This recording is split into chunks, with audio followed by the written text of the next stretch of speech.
3/10 अधिक 33/100 अधिक 333/1000 बरोबर किती? तर विद्यार्थी मित्रांनो, या अपूर्णांकाला दशांश अपूर्णांकात रूपांतरित करूया.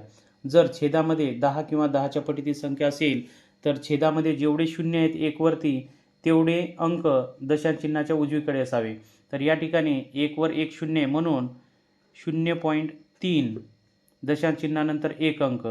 त्यानंतर छेदामध्ये 2 शून्य आहेत म्हणून या ठिकाणी उत्तर येणार आहे 0.33 अधिक छेदामध्ये 3 शून्य आहेत म्हणून 0.333 दशांश चिन्हानंतर 3 अंक येतील. आता आपल्याला बेरीज करायची आहे म्हणून उभी मांडणी करूया.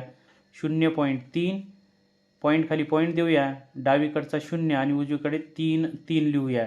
त्यानंतर दशांश चिन्हाखाली दशांश चिन्ह देऊया, डावीकडे 0 लिहूया आणि उजवीकडे 3. त्यानंतर आता आपल्याला बेरीज करायची आहे. यासाठी आपण या ठिकाणी 1 शून्य आणि या ठिकाणी 2 शून्य वाढवले तरी किंमत बदलत नाही. या ठिकाणी 003 म्हणजेच 3 आणि 3 6. त्यानंतर 3 म्हणजेच 9. दशांश चिन्हाशी दशांश चिन्ह देऊया आणि शून्याशी 0 म्हणजेच या ठिकाणी उत्तर मिळालेले आहे 0.963.